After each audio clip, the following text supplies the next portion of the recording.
Okay. Okay. Welcome to this webinar, which is focused on an academic writer theme that is essential for developing a thesis or a dissertation, and which, based on the number of people registered for today's webinar, really interests you. And that topic is literature review. Okay, today I will present a set of steps and suggested actions to develop it in a consistent and effective way. By the way, you will receive the transcript of the webinar together with the recording, so you can have all the actions I will suggest. You don't have to write down things, because I'm going to give you the transcript.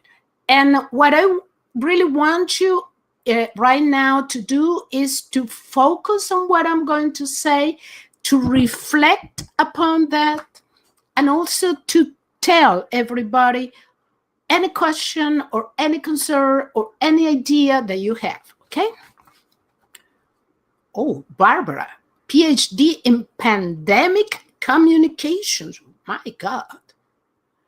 Okay, I often had the problem, the disconnecting problem resolved. Okay, you know, I usually begin my webinars with a quote. And in this case, let's begin with a quote related to what literature review basically is. There you have a very good summary of what we are talking about. Literature review includes different sources, but different sources that have been analyzed critically. It's not just a list of sources, just a list of ideas.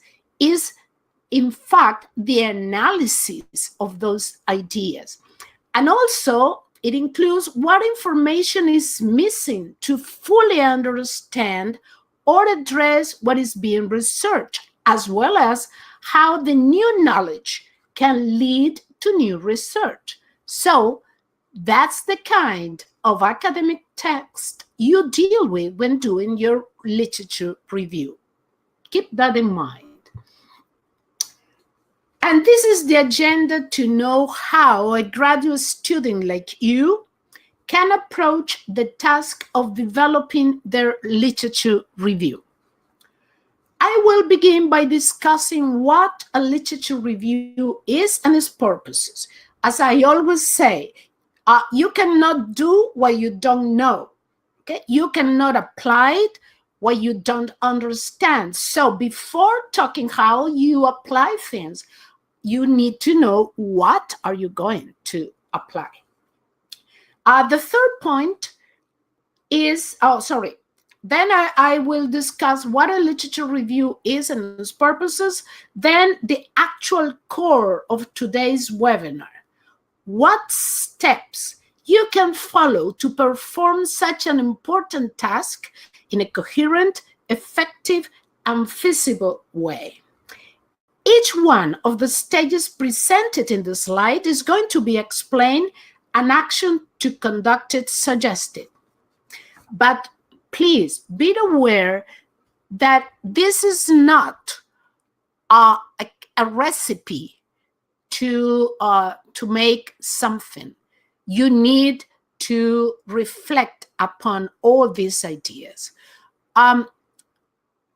Some people have problem with the sound, but I think that most of you are listening to me. Am I right? Because if that is the case, okay, so people can hear me. Good. Okay, so the last point of the last point of today's agenda is to talk about the common mistakes that supervisors, committers, and editors find when reviewing what usually is chapter 2 of thesis and dissertation. So we are going to go from knowing what we refer to when saying literature review to an approach to conduct it, to the kind of mistake that you have to avoid. Okay, literature review is perhaps the stage of the dissertation process to which you have to devote more time. You begin it when you think about a possible topic or research problem, because the appropriateness and feasibility of them depend on how accurate and well conducted your initial search of the literature is. So it has to be done throughout the whole dissertation process, and even after the defense, because sometimes committers ask you to complete some parts of the literature review. So we are going to talk about a part of your dissertation that you have to deal with just from the moment that you think about doing a dissertation to the moment that you finish it. Okay. When you write the literature review of your dissertation, you are building the foundation of it. To imagine this, think of it as the basis of a house. Your dissertation will be developed upon it, upon the literature review, and within the limits it establishes. Therefore, as it happens with a house, any part of your dissertation that is not based on it may collapse. So important literature review is. And consequently, it takes, as the slide points out, time, effort, and a lot of reflection to be built. Let me write down something here for the people with sound problems.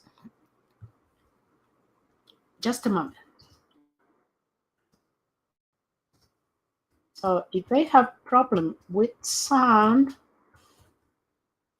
check speakers or get out and come back.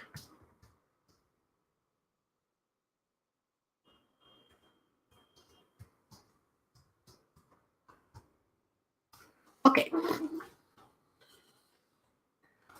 All right.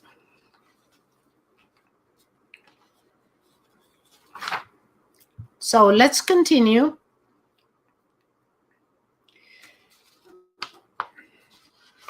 So if literature review is so important, as a consequence of that, it takes as the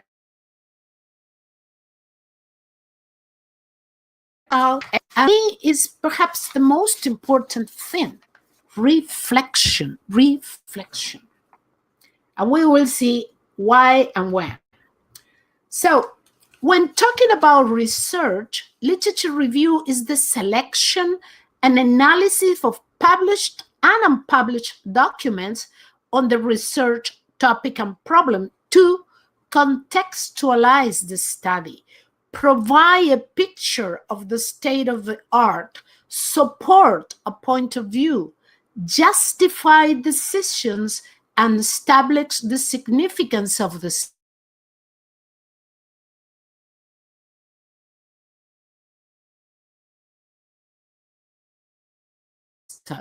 Behind, okay. Sorry, Noble, please. Oh, do you want me to repeat what I have said? I said that literature review is so important because it takes you to contextualize your study. Say in what part of the field of the study is your own study. It also provides a picture of what is happening in your field of study. that is called state of the art. It also supports a point of view, and not only your point of view, but including points of view that challenge yours. It justifies decisions because you can use it to justify your decisions, and also it helps you to establish the significance of the study. If you look at the slide, you can make that idea clearly, because it shows some of the questions that can be answered through literature review, and this supports what I have already said about the importance that this literature review have, because those areas are behind most of the decisions you have to make in the dissertation process. Okay, I know that some people have problem with the sounds, but others don't, which means that the problem seems to be on your side, on your specific side, rather than on big market.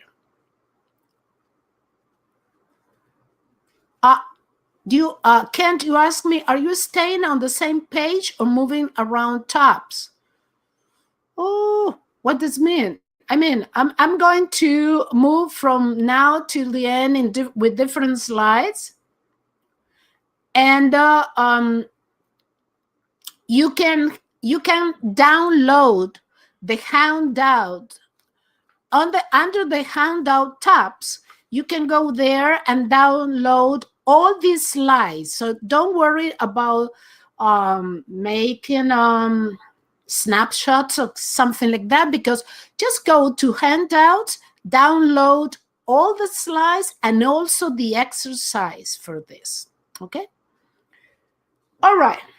So there you have some questions that you can answer through the literature review. And this takes us to the goals you should achieve through literature review. What for do you do literature review? Here you have that.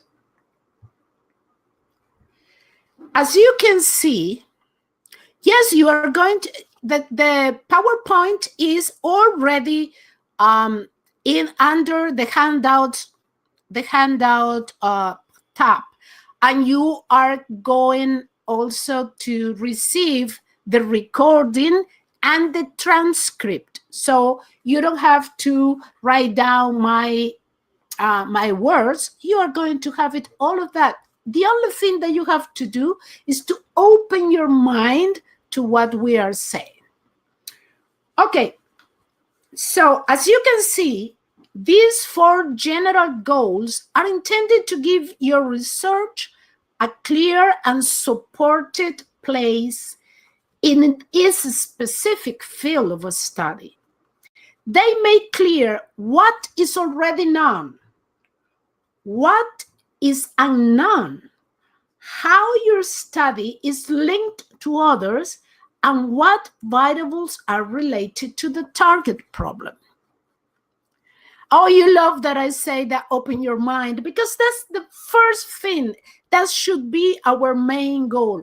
Open your mind. Don't, and reflect what I'm saying. Don't worry about slides, transcript, and those things, because you are going to receive all of that, including the recording. So take it easy. Okay, so, oh, sorry, there is a question. Oh, no, it's not that question anymore. There was a question, but it's not anymore there. Okay, so from the general goal objective that I have just mentioned, specific purposes can be derived from the literature review. Let's see this. Barbara asks, how historic do you have to be? Time range such as past 10 years. Oh, that depends on the problem and on the field of a study, because usually universities ask for sources that are not more than 10 years old, but some of them ask limit that requirement to 5 years old. And but there are some seminal works. In other words, it's sources and works that have been considered disrupted within the field of a study that you have to mention too. So that depends, okay? Okay, Adrian, oh, thanks for replicating what Nirvai asked. What political standpoints referred to in the previous slide? That this term have special connotations? Let me go back to the political standpoints.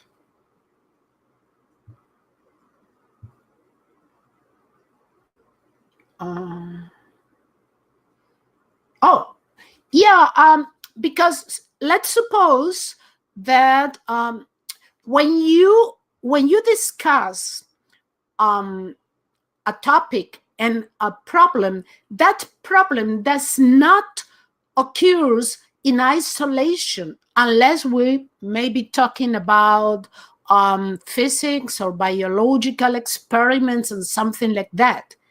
But if you are, for instance, working with problems that are related to human beings' actions, there is always a context within them that you have to consider. And that when it says political standpoints, that term does not refer to specific parties.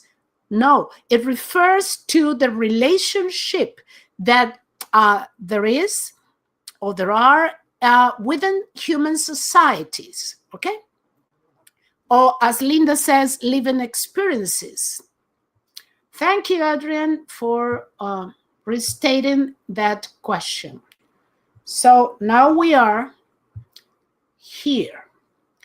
From the specific goals that we have mentioned, you can have all these specific purposes. So these are 10 specific purposes. In other words, you can use them to understand how the format can be achieved. Because you say, okay, 4 goals, 4 objectives for the literature review. And how can I achieve those goals? Well, here you have 10 more specific purposes that are more easy to realize how to achieve them.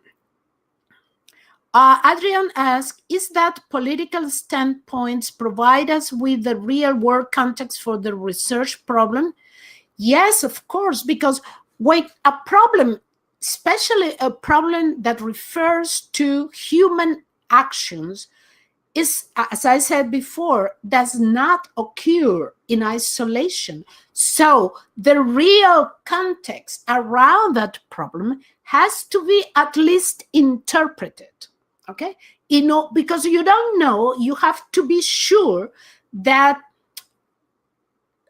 what of the variables involved in that context can affect your conclusion, okay? So let's come back here and see that, for example, if you want to achieve the goal of summarizing what is known in relation to your study, you have to create a literature review that defines the place your study has within the target field of a study, and also establish it, what has been done and what is being studied in that area. So when you say that you have to achieve the goal of summarizing what is happening in relation to your study, you have to contextualize the research study, establish the state of the art of the topic, establish what has been done, okay? That process helps you know what knowledge is missing, which is when you identify gaps of research, and why it's necessary to get it. How is necessary to fill up that, okay? In doing so, you fulfill the goal of establishing the gaps of information your study can help to fill up, which was one of the 4 goals that I mentioned before. When you evaluate theoretical elements, relate them to application, identify ways of approaching the problem, and select a research paradigm and design, what you are doing, in fact, is linking your own study to other studies and to the identified gaps, and therefore achieving the 3rd general goal that we mentioned. And the final goal that we mentioned before is reached when you use all the information gathered, analyzed, and discussed to deepen your understanding of the research problem. In summary, you can establish your 4 general objectives, or you can reach them for performing a literature review and actually achieving them by means of focusing on these 10 specific purposes. There are some questions here that I'm going to address before moving on.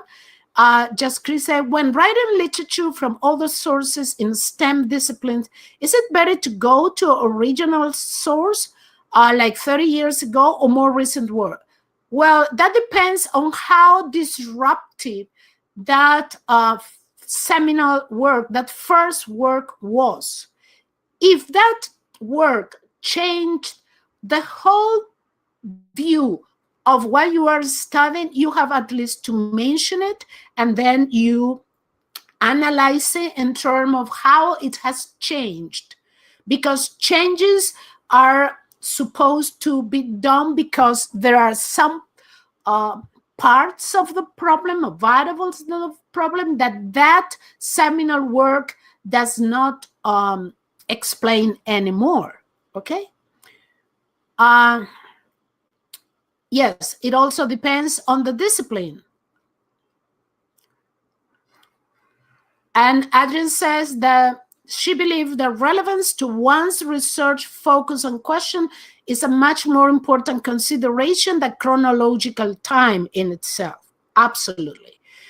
Barbara said, okay, that it depends on the discipline. Linda says that the most difficult part, finding gaps, reading the literature. Is there any easier way when critical analyzing? I was told for more than 5 years.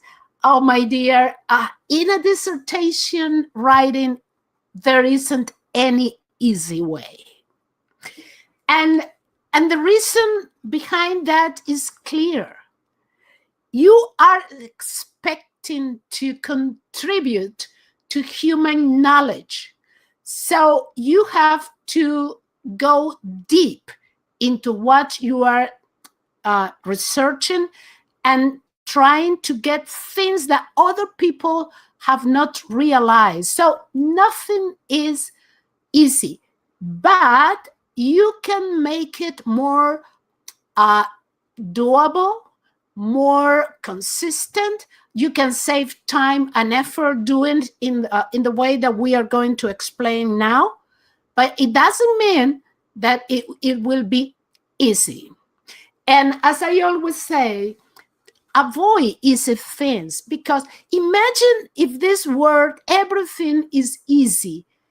For me, at least, it will be a complete boring place to live in, okay?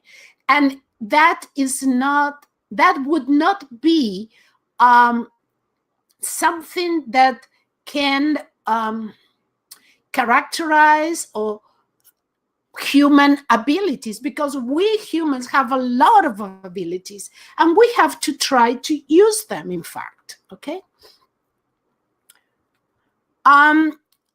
Kevin says, could it be that this gap were not explored because the previous researcher may have believed that the gaps were not necessary to be addressed? That's one possibility. Another possibility is that they don't realize those gaps, and that's why you have to read the sources very purposeful and very reflective, in a very reflective way. Or it could be also that they do not have the knowledge or the experience to explore that part. That's why we have to set limits to the scope of our research. Calling is not enabled, Josh, because internet speed is not consistent in all parts of the world. And when we use audio and when we use video with such large number of people, there could be problems. Usually there are problems in that. Okay, so let's move. And there are many ways of approaching the development of the literature review.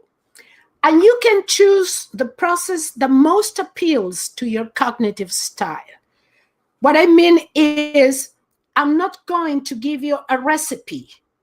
I'm going to give you something that you can reflect upon and adapt to yourself. But what is important is that despite the ways of approaching the development of literature review, the stages I'm going to present will be always part of it in one way or another. And also, please be aware that although they are presented here as a sequence, some of them can be done simultaneously, like reading and register information that we are going to see.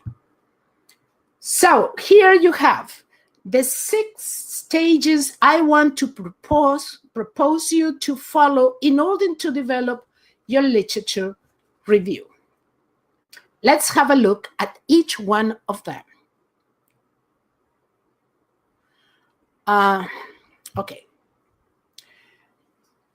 Look, let's begin with the stage of reading. Okay, I have used the gray color for the stages of this part of the webinar, so you can easily find out the difference between what the big elements of the webinar and this specific one. So let's begin with the stage of reading. Reading for getting the kind of information you need to develop the literature review of your study must be focused, purposeful, and critical in order to understand context deeply, and that implies you have to use specific reading strategies. You cannot read for developing your literature review as you would do it if your goal is just to get entertainment. Therefore, I will suggest you some steps to follow. Within this stage, here you have the first step I suggest you. This step leads you to perform a purposeful reading. When you want to find out about the elements on the left column, you have to focus on the elements on the right column. In this way, you look for the information you really need. And in that sense, you save time and effort. And please be aware that when I say pivotal elements, I refer to research problem, purpose, research questions or objective, and research design. Okay. All right. Second step, making a list of questions before reading lets you perform a focused reading. Okay. The previous step was to help you do a purposeful reading. Now, this one is to help you do a focused reading. You may ask questions about the ideas or questions to analyze, reflect, and evaluate arguments, or even questions of both types. The approach is that you read expecting to find answers to some question you already have. Those initial questions may trigger others while you are reading because either you don't find the answers or want to expand the scope of your expectation after you answer them. Okay? So let's see questions about ideas. These questions are illustrative of the questions that you can ask about ideas and the relationship to other studies you have read. You expect to identify the main ideas of the source you are going to read and the evidence provided to support those claims. You also expect to get concepts, keywords, and theories used to explain the main ideas. And your questions can even expand to include your understanding of the ideas and the relationship to other sources. All these questions reflect that you are an active reader who tries to go beyond the basic reading decoding level. Okay, so try to use these questions before reading. And these are the kinds of questions that let you perform critical analysis. And here we get to a very important aspect of the literature review. When you read, trying to answer questions like this about issues discussed, perspective, possible biases, validity of arguments, coherence of conclusions, gaps and comparison to other sources, you are doing critical analysis and also a more productive reading that will impact the quality of your literature review.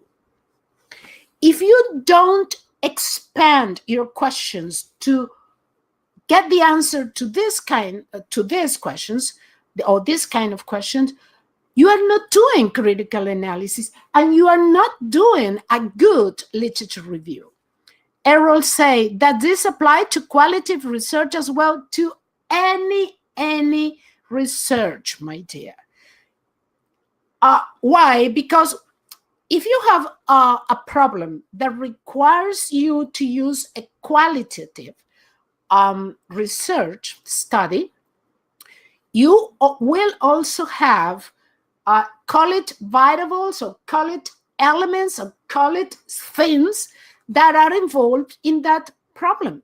And you have to be sure that you understand each one of them so you can also understand the relationships among them. So a literature review that is based on critical analysis is necessary and important for any kind of research design that you use. Because remember that the research design is something that is determined by the problem that you are studying, not by you because you like it. No, it's because of the nature of the problem, and the nature of the elements involved in it requires you to do or to select a specific research design. Another question from Barbara: do you have to take a stance and have a definite theoretical framework? Absolutely, my dear. Absolutely. We are going to check that too. Okay, so keep the two kinds of questions I have presented today in your mind and apply the approach in your next reading. Make your list of questions. First of all, establish the purpose that you want to achieve. Look for the parts of the reading, of the source that you are reading, that can provide the answers or can help you get the information to achieve that goal, and make a list of questions before reading and then expand it as a consequence of your reading. You will be shocked about the depth of your understanding if you do that. Okay? Now, the third step is to read the abstract. Reading the abstract lets you know if the reading is related to your study and what points of it are interesting to you. This saves time and effort. And do not avoid readings whose arguments are against your point of view, since they may enhance your understanding of the problem significantly. Sometimes the most relevant finding of a study comes from discussing an opposite argument. Remember, you are discussing the state of art, and the main goal when you do a research study is to convince people that your point of view is valid and supported. Okay, so if you use only sources that are for your point of view, you cannot convince people like me that are always looking for, and that's the only way of looking at this. Okay.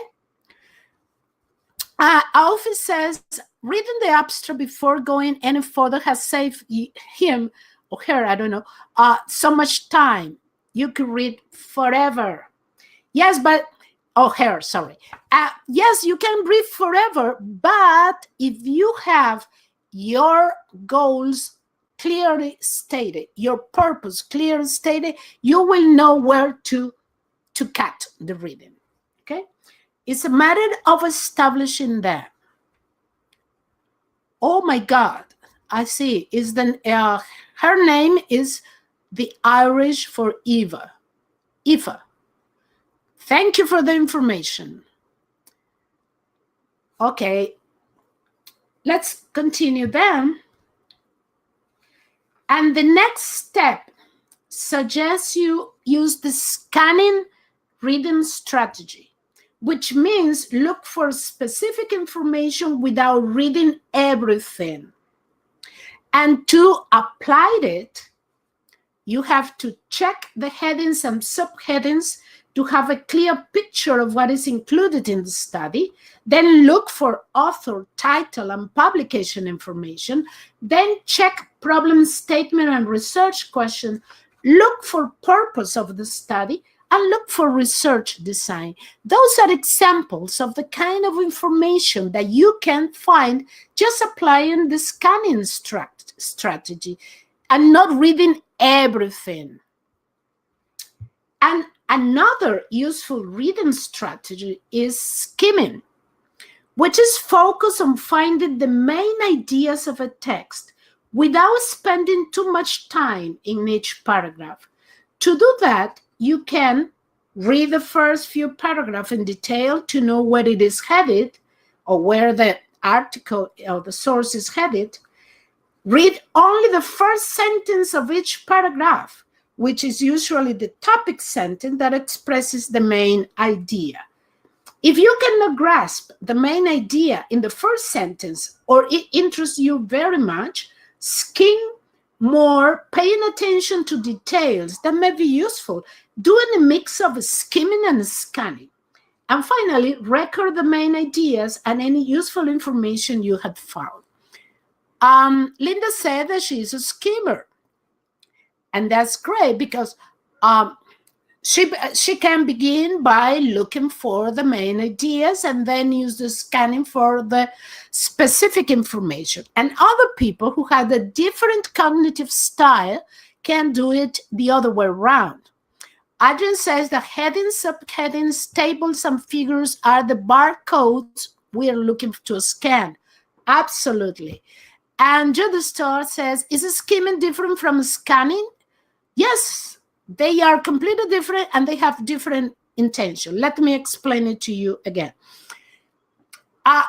Skimming is focused on getting the main ideas, while scanning is focused on getting details. So skimming is a general strategy to get general information, important information, and scanning is a strategy to get specific information, details that are important for you. Okay, now, once you have a first input of the information you need, it's time to evaluate which pieces of information require a deeper reading. Based on the questions you formulated before beginning the reading and the answers you found for those questions, you decided how much else you have to read and act accordingly. Okay? And then you have to expand evaluation. If you think the information found so far is useful, then complete it by reading again to establish what? Common and divergent points in relation to your study, usefulness for your own study, where to include the information in your proposal and thesis. Are you going to use that information only in the literature review? Could you use it to justify your methodology? Could you use it to justify what you foresee as your findings? And can you use it to do critical analysis? So you have to evaluate author main ideas, procedures, findings, etc. So this step, expand evaluation, will help you deepen your understanding of the source and therefore use or discard it with stronger argument. It's a very important step. Barbara asked, are we also looking for papers with high impact? You have to look for all the papers that can provide your readers, first of all, you, and then your readers, what is the state of the art in your field of study? What is going on in your field of study and why it is important? Linda says, do you recommend a research management program? Presently, I'm using Mendeley. We are going to talk about that in some minutes. Pratisha says, one is EndNote. Okay, we are going to talk about that. So Tiro, that kind of thing. Okay, so these are the reasons why these steps help you produce a better literature review. The first two focus on reading. So you improve your reading. The third one saves time and effort, which you know are scarce resources when doing a thesis or a dissertation. The next two, 4 and 5, lets you gather accurate basic information. What the last two ones recreate the foundation of the required critical analysis. So if you follow this suggested step, or at least adapt it to your cognitive style, you can improve your reading, you can save time, you can get basic information, and also you can get the kind of information to perform things like reflection, analysis, and critical analysis. Noble said, what is, Crystal asked, book recommendation for further help. Thank you for that. Noble said, what is a good measure, depth, size, pages, number of reference and citation for an excellent literature review? That depends on the problem that you are going to, or that you are studying. There cannot be recipes to that. No, I cannot tell you, oh, you have to include at least 100 sources in your reference list, or you have to write down a literature review of 70 pages. No, that depends on the problem that you are developing, and that has to be evaluated by your supervisor and your committee, but especially your supervisor, who is the person who is taking you to the desired goal. Yes, Fabian says, like me, that cannot be measured beforehand. Crystal says achieving saturation should be your measure. That is, when you start hitting the same things, information repeatedly, and don't uncover anything new or different. Yeah, that's one of the strategies usually used. What Pilsner you suggest for someone who wants to deeply read everything? I would suggest that that person just relax enough in order to decide what are the elements that are really essential to explore the problem, and then limit that to that. Okay. Okay. Will this presentation be provided online? And if not, can someone remind me what step 1 and 2 were? Don't worry, you are going to have, Rachel, the recording, the slides. You can, right now, you can download it. Go to the handout, tap and download it. You will have the complete transcript of what I'm saying, and you also can download from handouts the exercise to practice this. Okay, so the second stage to take into account while developing your literature review is registering and summarizing information. It is important to know how to register the gathered information in a way that can be retrieved easily and, more importantly, accurately and usefulness. So you can avoid that thing that, oh my God, I read about that, but where did I put that article? My goodness, what it says. If you follow this suggestion, you are not going to experience such a terrible situation. The better you register information, the less effort and time when writing the literature review. The next slide will present what information is advisable to register in the software you use.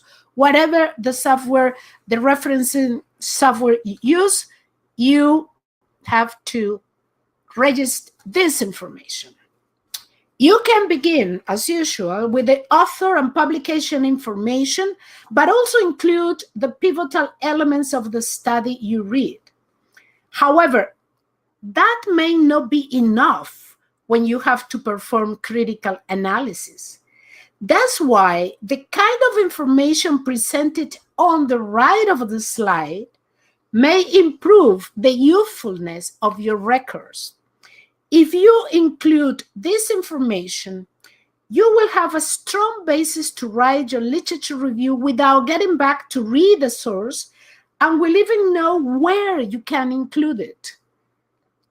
Okay, so if you look at this information that I'm suggesting you to do that, look, you will have all the information that you may need in order to use that source in your dissertation in a supported way.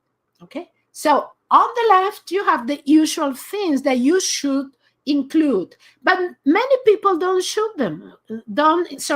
include them, and they just write down the author, the title, and the year of publication, and the publication information, usually wrongly.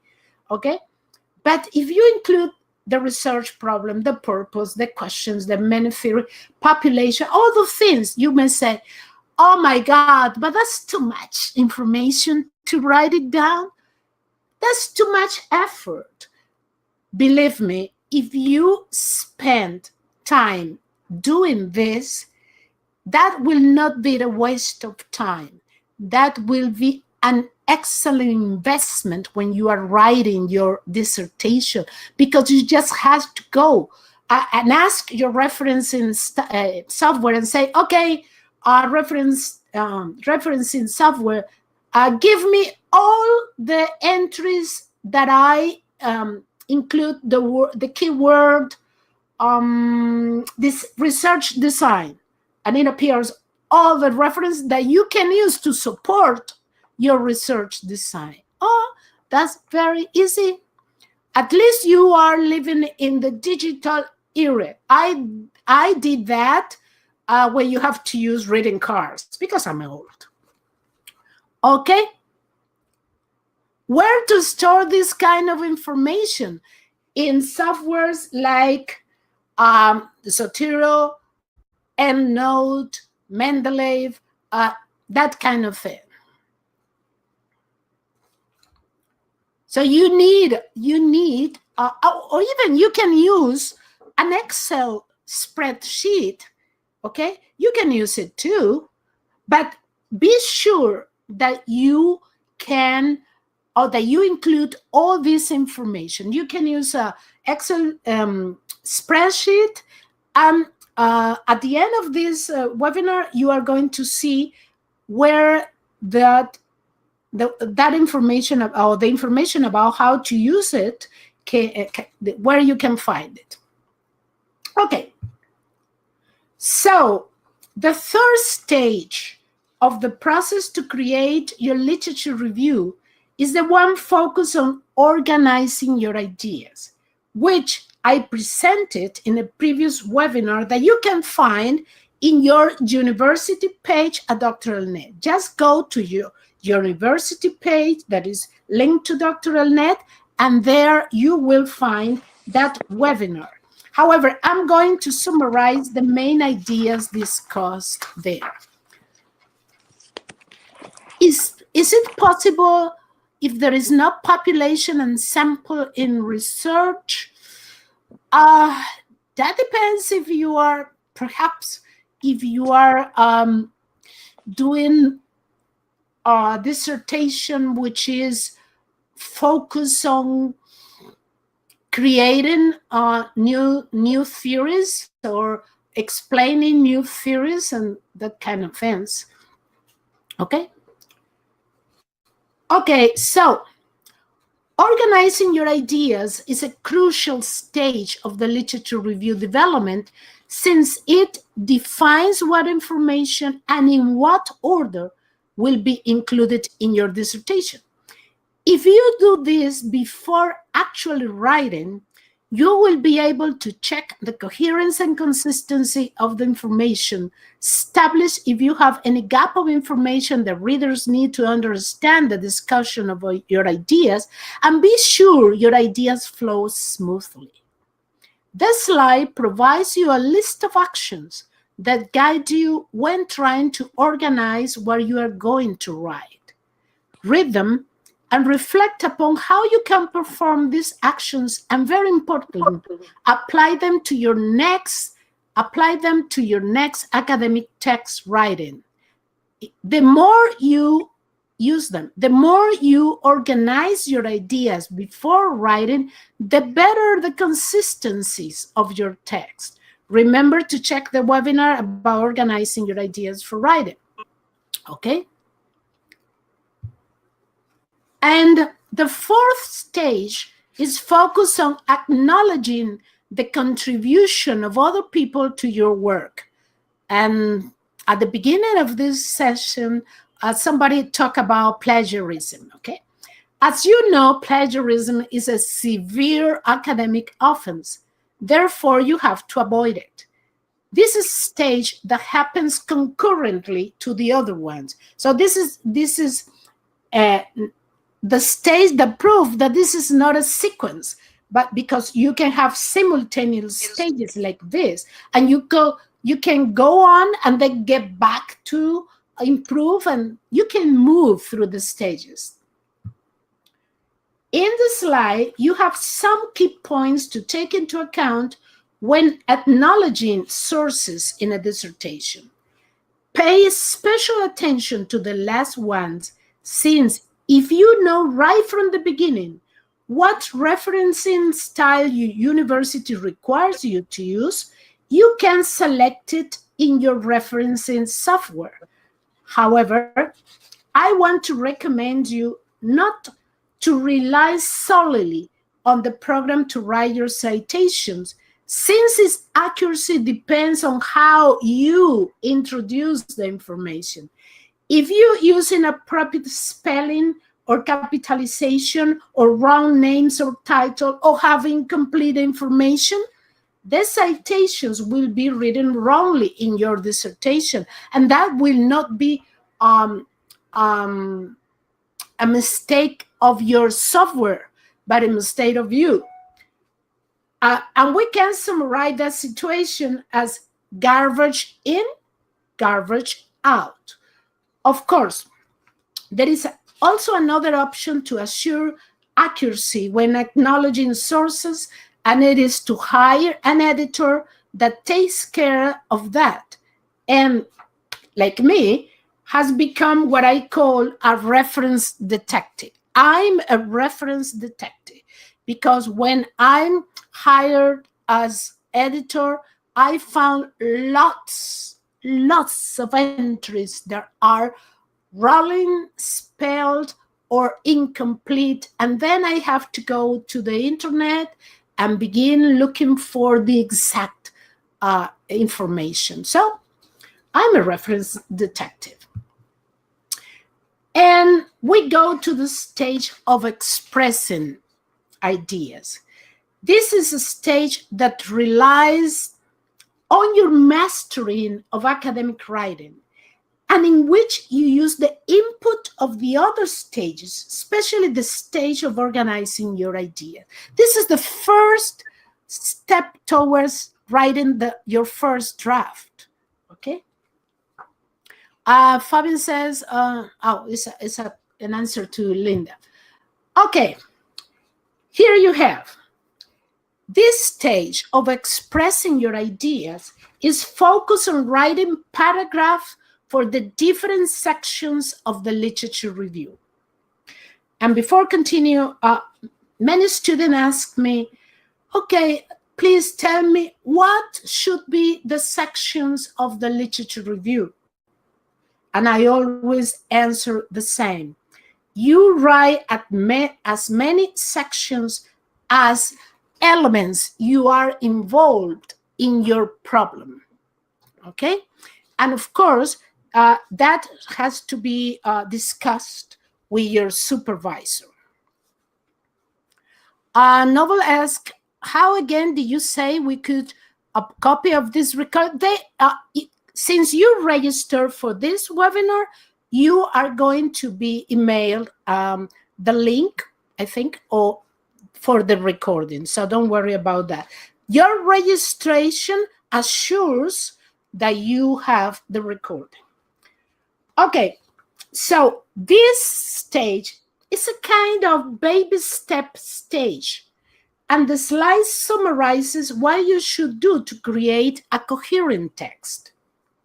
Since the way you choose to write paragraph can set the difference between a well-written paragraph and a confused one, I suggest you go to your university page at Doctoral.net again and review the video that I made about the meal paragraph, and also the webinar that I conducted about how to write sentences and paragraph. And by the way, the meal paragraph is not a restaurant menu entry, okay? But it is a consistent and effective way of assuring writing the kind of paragraph that reflect the points stated in the slide. Adrian, who has experienced the meal paragraph, is saying what each letter stands for. Thank you, Adrian. Okay. And the last stage of the approach I have explained today is focused on writing the first draft of your literature review. It is developed by putting together the product of expressing your ideas. In other words, putting together the paragraph that you have already written. But it's not just putting together, you have to connect all the parts to make a coherent and consistent whole that functions as a unit, okay? So it's not that you paste paragraph, you have also to connect them. And if you go to that webinar that I mentioned before, how to write sentences and paragraph, you will see how that functions. And the slide summarizes what you can do to build a good initial product. Linda says, more than likely, many drafts will be written before it's a done deal. Of course, my dear, I told you there is nothing easy, but you can do it in a less traumatic way and a less effective way. That's what we are discussing today. So as you can see in the slide, the tasks mentioned are very reflective. And that means that writing a good literature review is not a cut and paste work. Okay? It's not just to go look for a citation, a quotation, copy it and paste it. No. Okay? You have to avoid a lot of direct quotations, and you have to work with paraphrasing. And that's why I invite you all to register for my next webinar, February the 28th, in which I'm going to talk about paraphrasing, how to do it. Okay.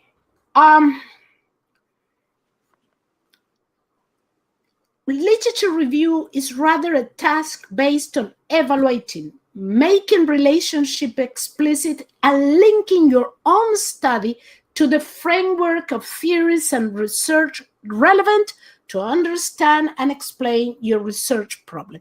If you do not connect your own study to previous research study, you are not doing a good literature review. Because when I read your dissertation, I don't want to just read a summary of what has been done. I want to know how your own study connects to those studies and why you decided to study that. What is the gap of information that you are trying to fill up? So review each one of the actions suggested and link them to what has been said in this webinar. They will guide you to write a literature review with clear, strong, and unbiased arguments in which evidence, support claims, and different points of view are discussed in a sensible and balanced way, in which important gaps of information are presented, conclusions are reached coherently, and the target study is related to others.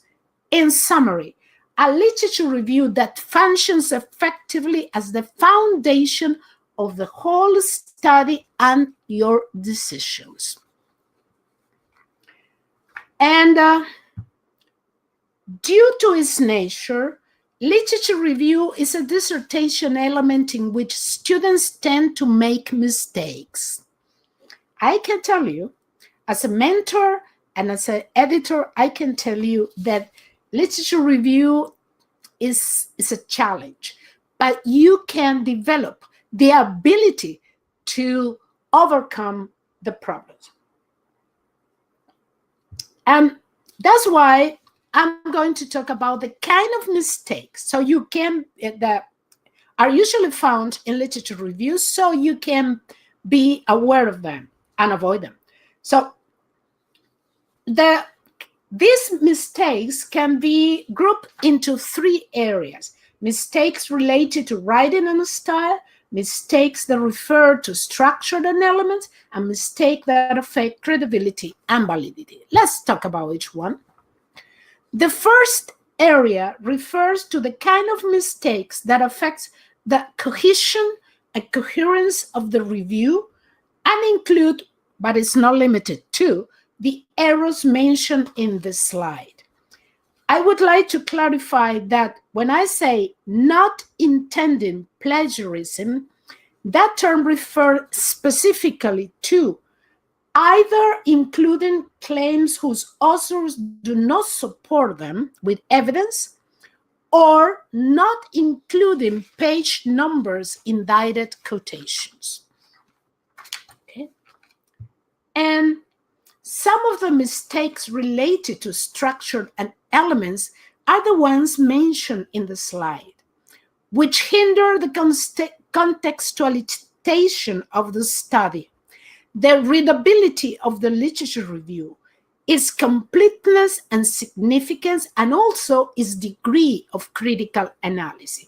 When you make this mistake, you are compromising the readability of your literature review, its completeness, and the degree of critical analysis that it can, or that is, it reflects. And the last group of mistakes diminishes the significance and impact of the study. If the study has information that cannot be evaluated or that cannot be considered valid, then its findings and conclusion cannot be trusted, and the whole study becomes meaningless. So pay attention, special attention to these mistakes. Why? Because they are less evident than the previous ones and tend to keep disguised to your eyes, but you know what? They are identified by your supervisor and committee. And this is the main idea of this webinar. The literature review is essential to the study because it defines the framework within which the whole study is developed. It establishes the links to the relevant research network, and it provides the basis for the conclusions. If you approach the task of writing your literature review following a coherent, consistent, and effective approach, you will be able to build a solid foundation upon which a high-quality thesis of dissertation can be created, okay? And these are the references that I used or that I mentioned in this webinar. And here you have what I told you before. If you go to your university, to the page in which your university is linked to DoctoralNet, you will find there, for instance, that you make a research about literature review.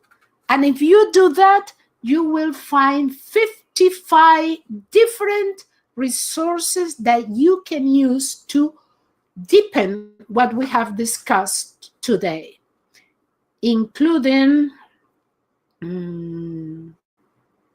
well, I know that there are spreadsheets as planning and reference tool for literature review. That is something that, and this is what is happening at DoctoralNet and MastersNet. All the things that you have, all the resources that you have, that you have to use it in order to complete your understanding and your mastery of the things.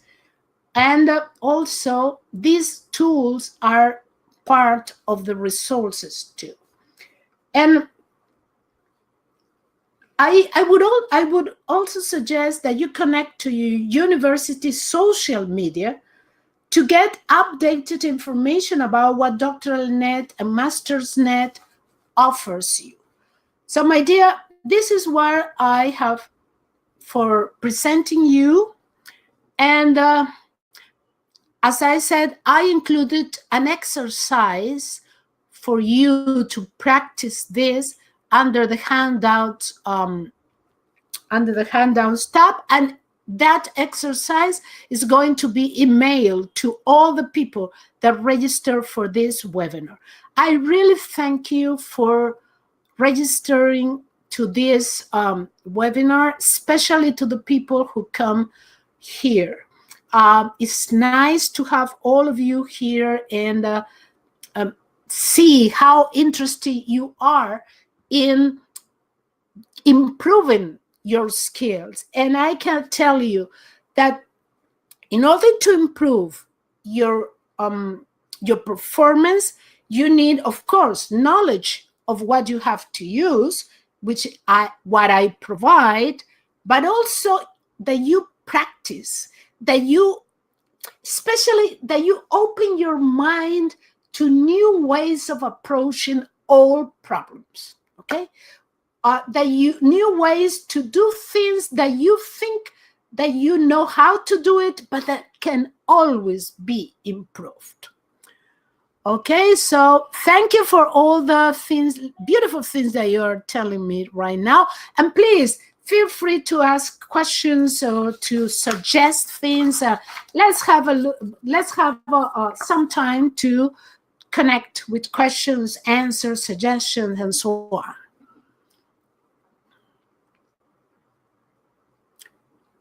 Thank you for all those things mentioned. Jamal says, where can I get the recording? It is going to be emailed to you how you can get it, okay? Okay. Anything that you want me to explain more? Oh, thank you. Jamal is saying happy Valentine's Day for all of you, okay? And me too, of course. Please also feel free. I mean, when you read this again, you listen to the recording, you try to do the exercise and so on. If you have any concern or any question to ask me, just email me at this address, and I will be pleased to help you.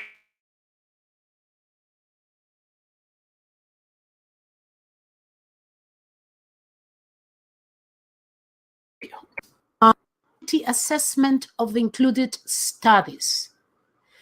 Well, that's part of your critical analysis, okay? How can you assess the quality of the evidence that has been provided to support a claim? You have to go to that evidence and you have to evaluate it in terms of how much that evidence really support the claim made.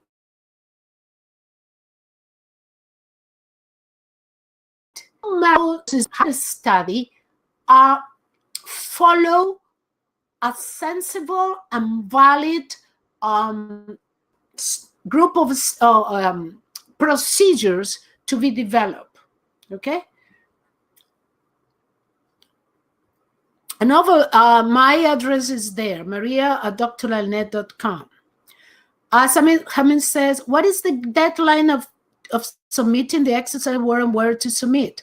Well, if you want, I mean, it is not there to be submitted, but if you want my feedback, just feel free to email it to me and I can give you an idea, okay? Okay. Thank you for the wonderful day wish. Jadis Charles says, my advisor has been asked to write a review that is limited to last 2 years research.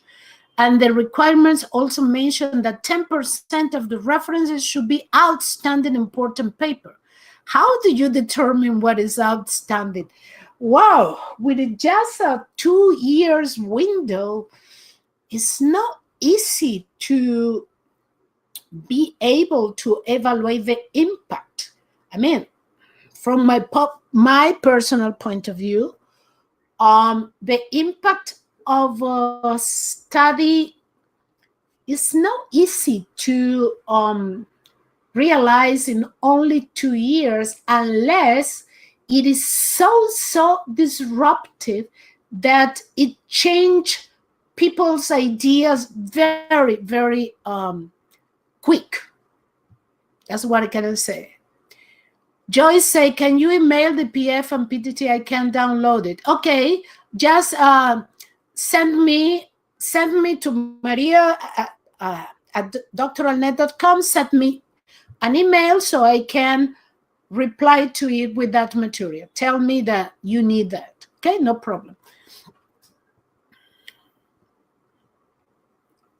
So, Jetstar, that's my answer. I mean, it's not easy to do that, but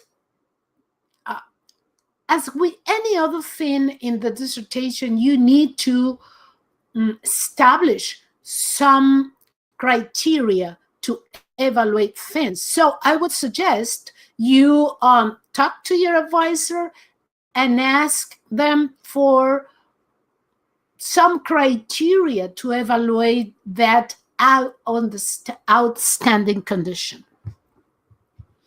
Any other question, or I'm going to stop the recording. Let me go there. Let me.